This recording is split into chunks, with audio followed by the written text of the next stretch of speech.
Assalamualaikum warahmatullahi wabarakatuh. Yang terhormat kepada Ibu Murdaningsih selaku dari dosen mata kuliah Sistem Informasi Akuntansi pada program studi Sistem Informasi Universitas Sibar Asia. Baik, dalam kesempatan kali ini saya mohon izin untuk mempresentasikan terkait dari memaparkan atas flowchart yang telah saya buat pada tugas sebelumnya menjadi tugas UAS pada sesi kali ini. Baik, sebelumnya izinkan saya memperkenalkan diri, nama saya Rizky Ade Maulana. Oke, baik, sekarang langsung kita masuk ke dalam sesi materinya. Oke, tertampil ya pada layar untuk salin dia presentasinya. Jadi untuk tugas UAS kali ini yaitu menjelaskan terkait dari alur transaksi, kemudian juga dokumen yang diperlukan serta unit atau bagian atau divisi terkait berdasarkan flowchart yang telah saya buat. Oke, untuk judul flowchart-nya itu adalah flowchart administrasi gaji ya, aparatur sipil negara di lingkungan pemerintah Kabupaten Garut. Oke, langsung kita mulai ke slide berikutnya. Oke, masuk ke sesi yang pertama yaitu dokumen pada flowchart serta unit atau bagian terkait. Jadi pada sesi pertama ini disampaikan kembali ya bahwa untuk judul flowchart-nya itu adalah flowchart administrasi gaji aparatur sipil negara pemerintah Kabupaten Garut. Nah, dari flowchart tersebut terdapat para unit atau bagian yang berperan di dalam flowchart, yaitu staf keuangan.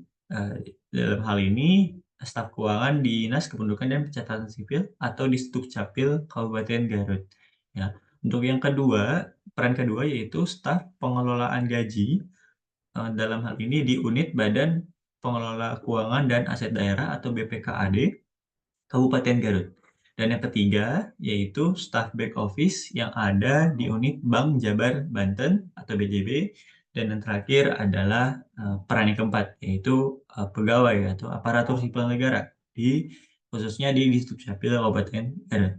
Oke, dari pemeran-pemeran tadi terdapat dokumen juga yang menjadi persyaratan dalam alur flowchart administrasi gaji, yaitu yang pertama adalah ledger gaji, ya.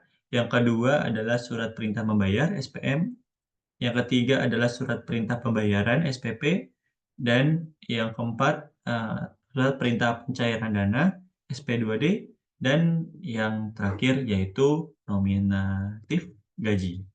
Oke. Oke, langsung kita ke slide berikutnya.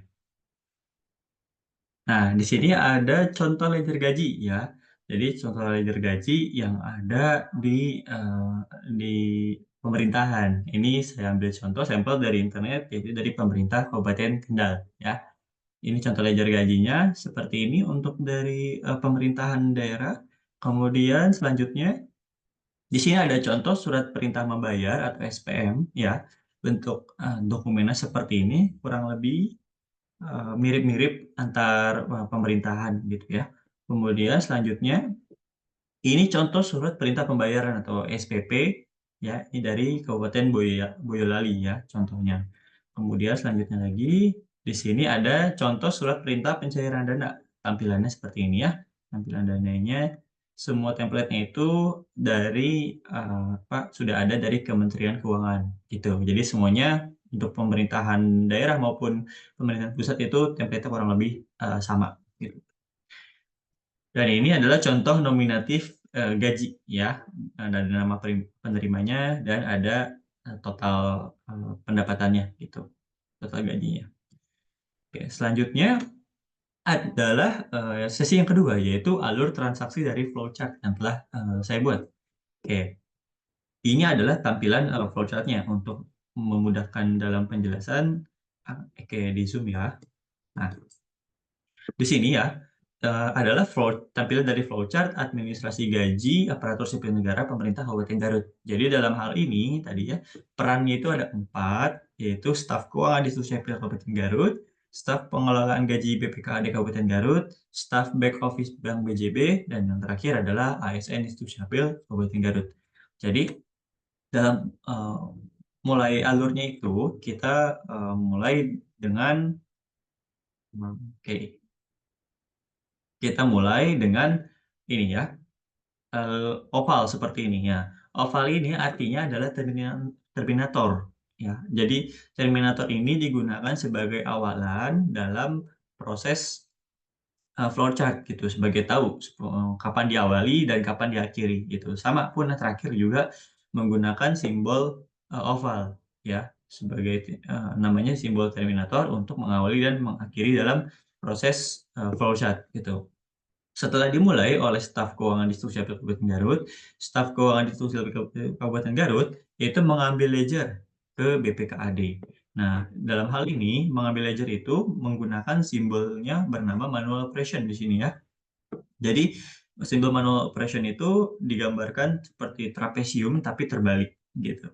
Ya, jadi staf keuangan Distrik Sipil Kabupaten Garut mengambil ledger ke BPKAD ke sebelah sini ya. Jadi dari peran 1 ke peran 2. Di peran 2 terdapat proses berbentuk jajar genjang di sini ya.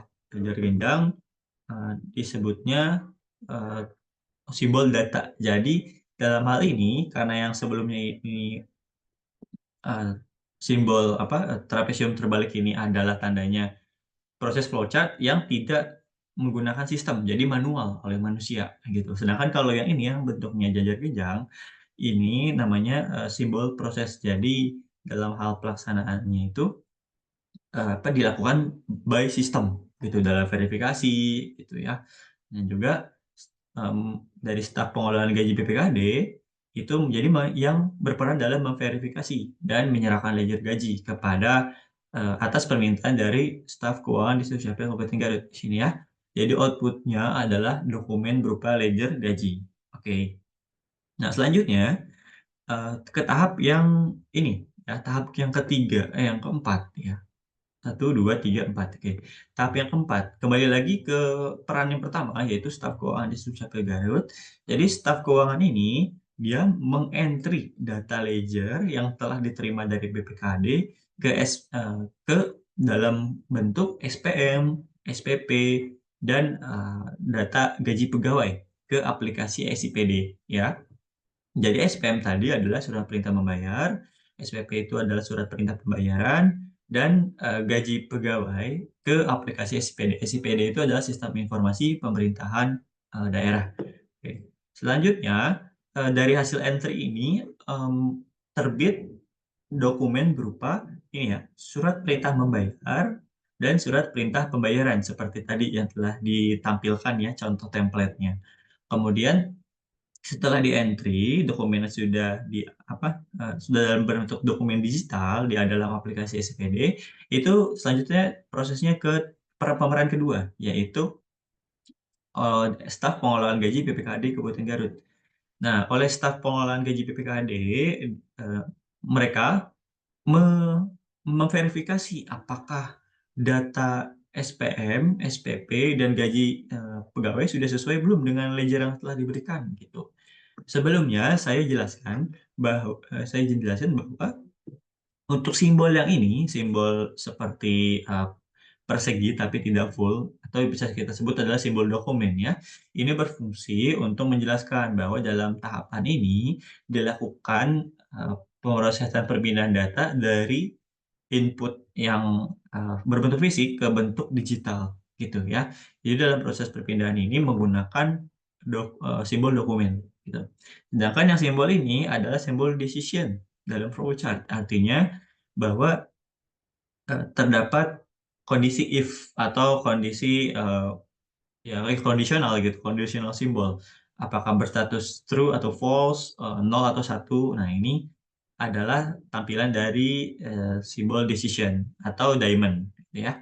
Nah dalam segi ini, dari staf, pengelola gaji BPKD itu memverifikasi datanya, apakah sudah sesuai SPM, SPP, dan, eee, tabel gaji pegawainya gitu, dengan ledger gajinya ya. Andaikan misal dalam kondisi ini belum sesuai atau terdapat kesalahan dalam meng-entry datanya, misalnya tidak balance nol atau lebih atau kurang dari dananya gitu ya, tidak sesuai dengan anggaran yang sebelumnya, jadi terdapat data penolakan di sini ya, tidak. Nah, dapat, mengarah ke panah yang tidak ini. gitu. Jadi kembali lagi ke step sebelumnya, yaitu staf keuangan di Dukcapil Garut itu meng-entry data ulang atau merevisi ulang dari, hasil entry yang sebelumnya salah gitu ya. Nah, setelah dibenarkan atau divalidasi ulang oleh staf keuangan, kemudian kembali lagi prosesnya ke dalam simbol decision ya, oleh staf pengelolaan gaji BPKD. Jadi diverifikasi ulang lagi, apakah sudah sesuai atau belum. Jika misalnya sudah sesuai, lanjut ke step atau tahap berikutnya, yaitu SP2D terbit. Nah, oke. SP2D ini adalah surat perintah pencairan dana yang diterbitkan oleh BPKAD. Jadi, SP2D ini terbit ya, dalam bentuk simbol dokumen, dikirimkan ini tahapnya kepada, pemeran pertama, yaitu staf keuangan Institusi Abdul Kabupaten Garut, ya. SP2D ini dikirimkan lalu di dalam SP2D itu terdapat nominatif gaji. Jadi SP2D-nya kemudian di-download ya dari aplikasi SIPD dan juga di di-download juga dari nominatif gajinya. Dicetak juga ya dalam bentuk, kertas ya. Makanya dari itu di sini, apa, dokumennya itu si tahap ini menggunakan simbol dokumen karena terdapat proses input dan output perubahan dari digital ke fisik gitu ya. Kemudian dari proses ini terbit nominatif gaji ya, nih dokumen yang ini. Nah, selanjutnya adalah tahap serah SP2D dan nominatif gaji ke pemeran ketiga di sini ya, yaitu staf back office Bank BJB. Jadi, penyerahan, ke Bank BJB itu terdiri dari SP2D dan nominatif gaji, agar bisa diverifikasi eee, oleh Bank BJB dan dan melakukan tahap ini ya, dalam bentuk prosesnya itu dijajar genjang, eee, nah namanya itu, simbol proses. Jadi dalam tahap ini, pemeran ketiga atau BWJB itu melakukan transfer gaji ya, ke rekening pegawai berdasarkan SP2D dan nominatif gaji, gitu ya. Kemudian setelah ditransfer, lanjut ke tahap, yang selanjutnya, yaitu oleh pemeran keempat. Itu ASN di Dukcapil Kabupaten Garut ya, dalam hal ini pegawai. Jadi, gaji pun diterima oleh pegawai, masing-masing pegawai dari rekening yang terdaftar di nominatif gaji dan di SP2D gitu ya, oleh pihak ketiga tadi ya, staf back office Bank BJB. Setelah ditransfer, pegawai mengecek di rekeningnya, baik itu dari m-banking-nya atau dari, buku tabungannya. Setelah itu proses flowchart ini selesai, ditutup dengan simbol terminator atau oval, gitu. Itu barangkali dari segi proses, alur, flowchart. Oke, mmm, nah, oke, baik sekian terima kasih, atas, atensinya, perhatiannya dari Ibu Murdaningsih selaku dari dosen mata kuliah Sistem Informasi Akuntansi dan rekan-rekan yang menyaksikan. Barangkali seandainya ada kekurangan atau ada saran atau kritik atau masukan, boleh, dipersilakan untuk mengisinya di dalam komen YouTube, comment section ya di bawah ini, atau melalui aplikasi Adlink, LMS gitu ya. Oke. Baik, sekian dari saya Rizky Ade Maulana, mohon izin pamit, kurang lebihnya mohon maaf. Wassalamualaikum warahmatullahi wabarakatuh.